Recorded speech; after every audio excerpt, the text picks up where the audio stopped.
Now let's turn to another infamous or famously bad general, and that is George Armstrong Custer.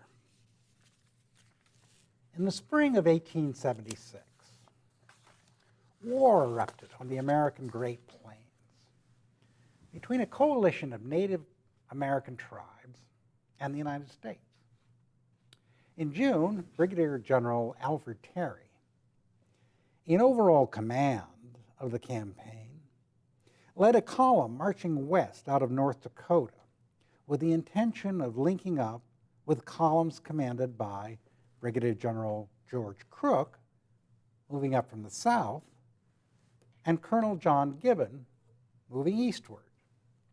The strategic plan for defeating the Indians called for the three columns to trap the bulk of the Lakota Sioux and Cheyenne warriors between them in a so-called hammer and anvil deployment, and to destroy the hostiles in one big battle. Lieutenant Colonel George A. Custer, now he was a brevet or temporary major general in theater, was originally designated to lead one of the three columns, but he was relieved by the orders of President Ulysses S. Grant because he'd been meddling in politics. Well, after much begging on the part of Custer, the president allowed Custer to rejoin the campaign, but only as commander of his own regiment, the 7th U.S. Cavalry. Terry sent Custer and his 600 men forward to scout the enemy's position. Terry's orders were broad, allowing Custer a large measure of discretion. Allowing Custer so much discretion was unfortunate, for he was not a man known for either prudence or discretion. George Armstrong Custer was no military novice in 1876. Custer graduated from West Point in 1861 and distinguished himself in the American Civil War as a brave cavalry officer, being promoted to the rank of temporary brigadier general in 1863 and temporary major general in 1865. Custer's friends made much of the fact that he was a boy general, but such honors were fairly common during the Civil War. In fact, two of Custer's subordinate officers in the 1876 campaign, Major Marcus Reno and Captain Frederick Benteen, had been given similar honors during the Civil War.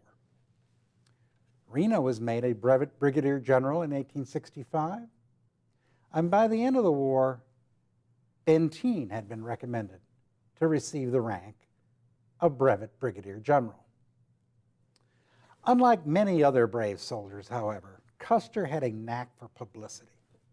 He frequently invited correspondents from leading newspapers to accompany his campaigns, and their reporting significantly enhanced his visibility and reputation.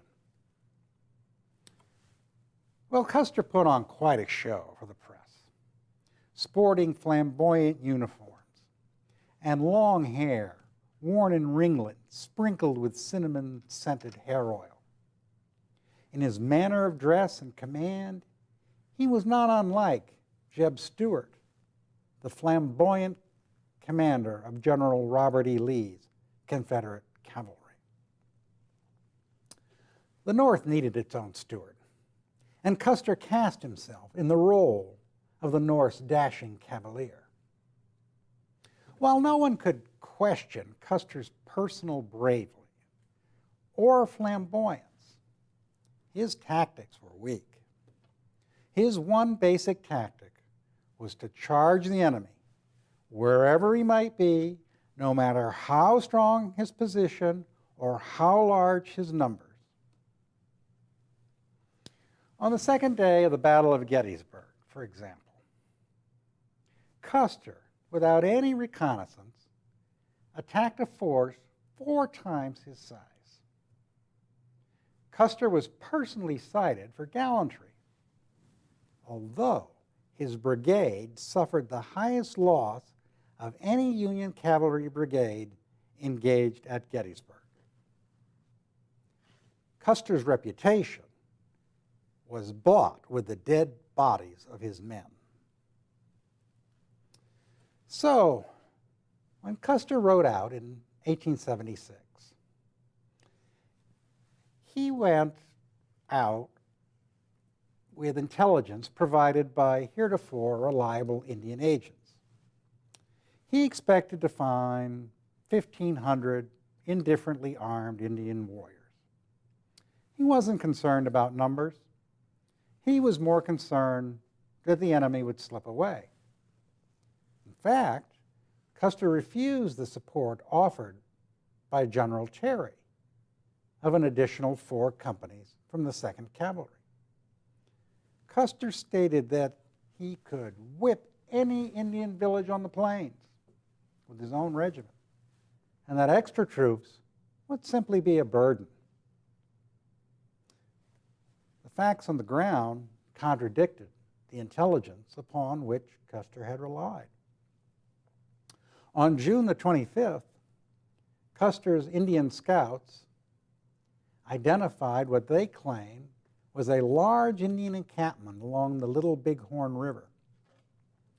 Custer decided to attack despite the warning from Mitch Boyer, a veteran scout of French and Sioux descent, that this was the largest gathering of Indians that he had seen in more than 30 years.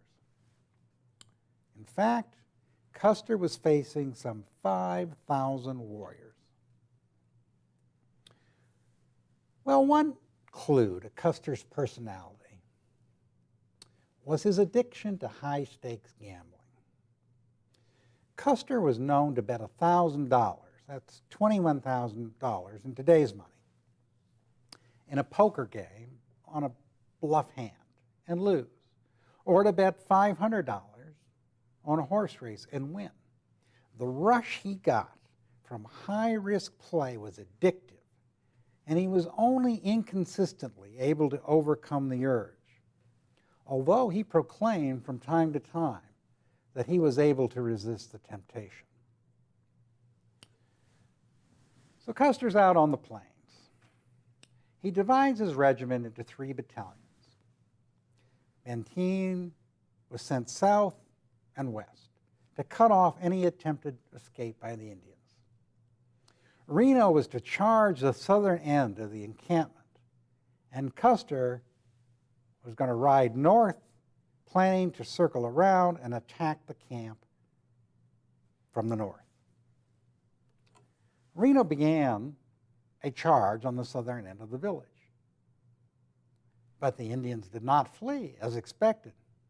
They began pouring out of the village toward Reno like so many angry bees. Reno halted, had his men dismount, and formed a skirmish line. The Sioux and Cheyenne warriors in huge numbers began to flank Reno's position, and he beat a hasty retreat, or as he reported it, a charge to the rear. Barely escaping massacre, Reno established a defensive position atop the bluffs overlooking the river and made a successful stand against the attacking Indians. Custer attempted to ford the river at the north end of the camp, but was driven off. Now hundreds of warriors pursued the soldiers onto a ridge north of the encampment. Custer's men were unable to dig in, however, because they had been outflanked by the Indians, who were now to their north at the crest of the ridge. Custer had fallen victim to the same hammer and anvil tactic that he envisioned springing on the Indians. At this point, Custer might have saved a remnant of his command by charging to the rear, as Reno had done. But for whatever reason, he chose not to do that. At a court of inquiry, Captain Benteen testified, "I think discretion would have been the better part of valor had he done that." As it was, Custer and the 210 men under his immediate command were all killed. At the other end of the field, things were equally desperate. Benteen, who had been called back by Custer, came upon the beleaguered forces of Reno and halted. At this point, Captain Thomas Weir, disobeying orders to remain with Reno's command, rode to the sounds of battle in an attempt to support Custer. Some minutes later, Weir was joined by Benteen and Reno. Well, the would-be rescuers were set upon by a large party of Sioux warriors and barely made it back to Reno's entrenched position, where they were besieged for a day and a half before being relieved by General Terry. Reno and Benteen lost 50 men. News of the disaster on the Little Bighorn hit America in the midst of the centennial of independence festivities. Newspapers heralded Custer as a Christian knight martyred in the cause of civilization. The military verdict was less favorable. General Phil Sheridan wrote, "I deeply deplore the loss of Custer and his men. I feel it was an unnecessary sacrifice due to misapprehension and a superabundance of courage." President Grant, no death soldier himself, pronounced, "I regard Custer's massacre as a sacrifice of troops brought on by Custer himself that was wholly unnecessary." Wholly unnecessary. Well, one of Custer's famous buckskin coats is on display at the National Museum of American History in Washington. And if this presentation has made you a Custer fan, you may want to run down there and have a look.